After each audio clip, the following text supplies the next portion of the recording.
Emily, what's on your radar?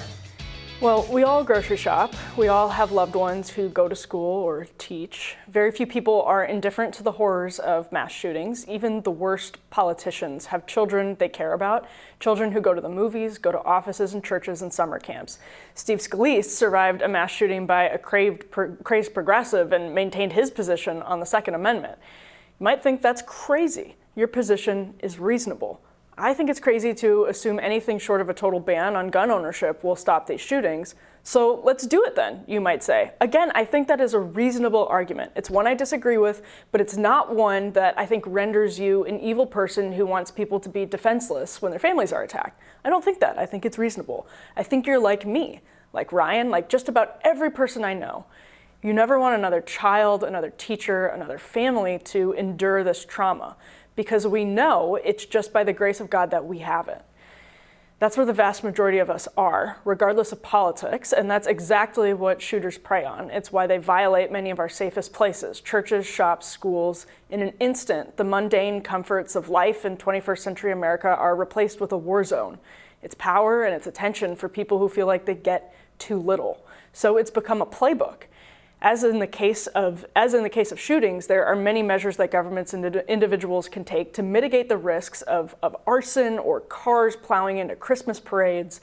Guns are not natural like fire. They are human-made. Regulating them is absolutely a way to reduce risk. The same goes for building codes and security and parade routes and red flags. Let's put all of that on the table. You probably don't know the names Douglas Mai and Leon James Bone. They died in the Markley fire, which merged with other Northern California fires in 2020 and killed 6 people in total. You almost certainly don't know the name of the man accused of starting the Markley fire, and I won't repeat it here. He's credibly accused of starting the blaze to conceal the murder of a woman he went on a date with, Priscilla Castro. In Japan, the man suspected of killing 25 people in a 2021 hospital fire is believed to have been inspired by the man who killed 36 people by setting fire to the Kyoto animation studio back in 2019. Suspected arson is behind other high-profile blazes that have rapidly claimed dozens of innocent lives and destroyed their communities, including a 2001 fire in Japan that killed 44 people.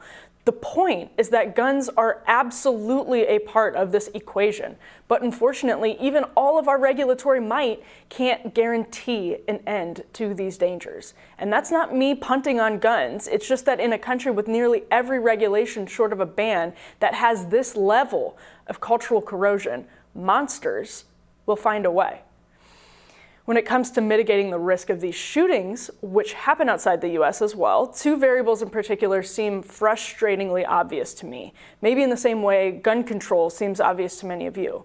But these should be completely apolitical. Back in 2019, friend of the show Zed Jelani wrote about a new working paper that sought to test, quote, the relationship between the level of news coverage and the occurrence of mass shootings. At its mean, the authors found, ABC News coverage is suggested to cause approximately 3 mass shootings in the subsequent week, equivalent to 58% of mass shootings in the United States. Now, that was just not to single ABC out. They used ABC News as the case study that they based the experiment on. So as Zed noted, they found that news media coverage of shootings decreased during natural disasters, which was associated with fewer shootings the following week. So in other words, this is partially within our control. We don't have to sacrifice anything to do it. The implication of that research is that lives will be saved if the news media modifies our coverage as though natural disaster were impending. Report what's in the public's interest and focus on what we need to know. Don't focus on our morbid curiosities. You can report on details about the shooters without a new headline for every single disturbing detail that emerges, coupled with those disturbing images that emerge.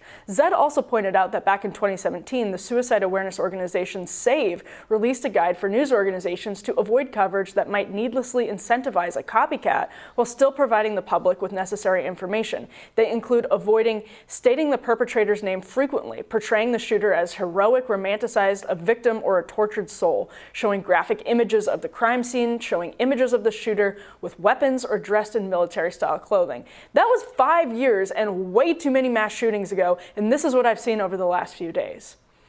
Which brings me to another point. These mass killers almost all use guns. Almost all live without their fathers. Almost all have crossed onto law enforcement's radar at some point, and almost all have clearly telegraphed their instability on the internet.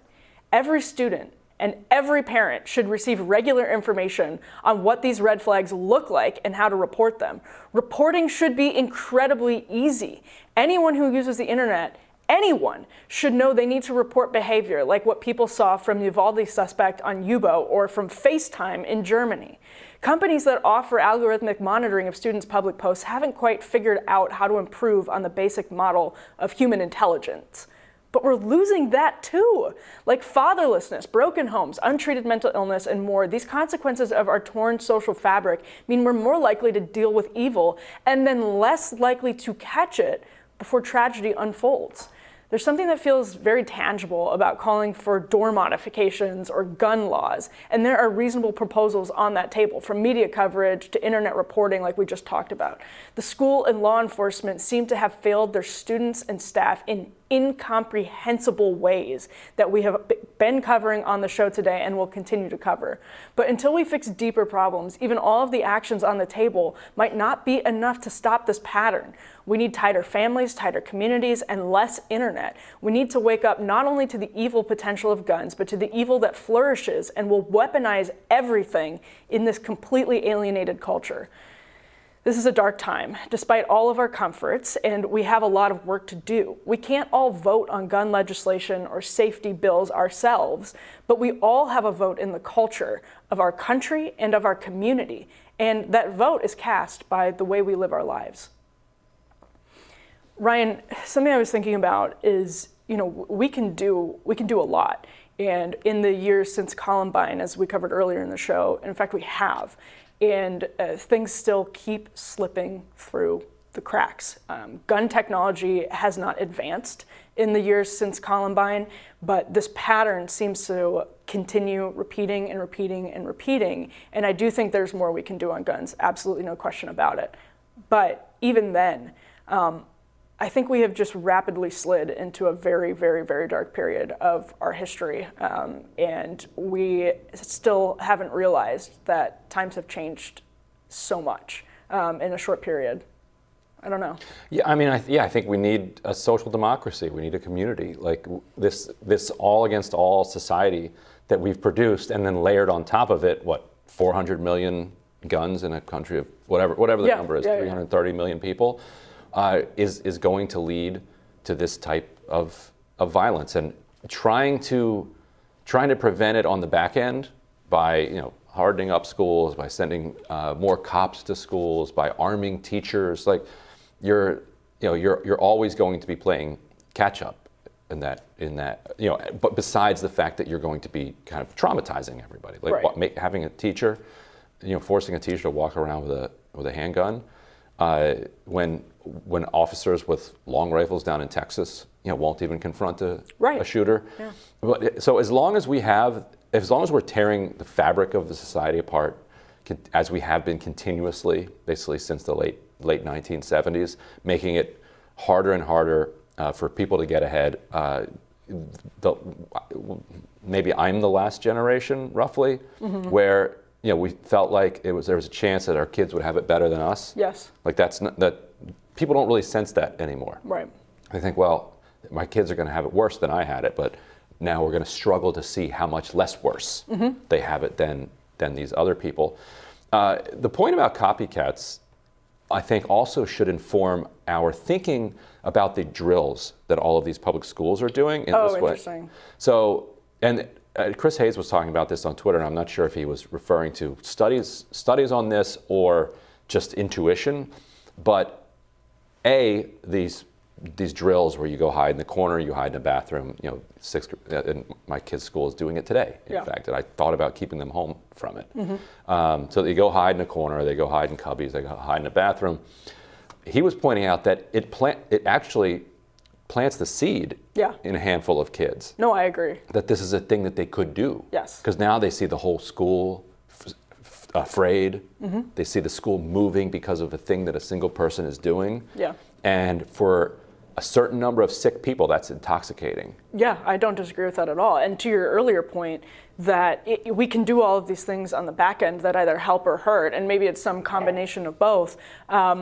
But it's amazing to me, like one of the really poignant things was, I forget who reported it, but there was a student at the school who this shooter had sent text messages or messages over the internet of his guns. And he said something like back to him, like, bro, why do you need all of that? And this was not very long ago. And so what you have here is another student and these pictures of a kid amassing weapons. He's 18 years old, amassing weapons. He seems unstable. He's someone you know is a little off. He's someone you know has said weird things in the past. And you don't say anything about the fact that he seems to be stockpiling ammunition and weapons. Right. I think he bought like 375 rounds, something like that. And I don't know how much of it how many pictures this kid was sent and what he saw, but he sees this. That is such an obvious, yeah. And it's not the kid's fault at all, but it's the culture. Like, we need to take care of each other. And right. There's so many things that we can do. There's small things we can do, even though like locking the front door of the school, which doesn't seem to have happened, we can do that stuff. And unless we have, you mentioned earlier in the show, like Andy Griffith, he would have run into the school. Yeah, he would have. Be better people. Yeah. I mean, and that's what I meant by sort of like you have a vote in our culture. And we saw tons of parents trying to get into the school, desperately trying to get into the school.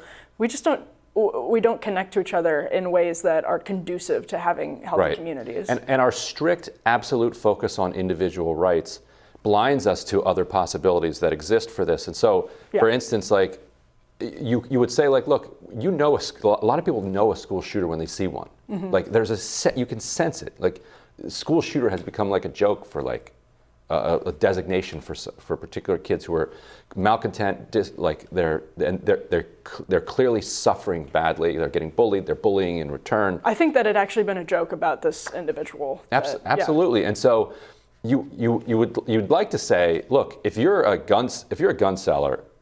And you sell a gun to somebody who is obviously probably going to use that and go shoot up a school, then you're liable for this if they do it. And then we're going to say, look, this is who did it, jury, what do you think? Should this person have been sold a gun? If you look at that from a strict individual rights perspective, that's absurd. There's no way to draw that line. There's no way to write that law where you could actually hold that person liable unless you held them liable for anybody that committed violence with a gun that you sold.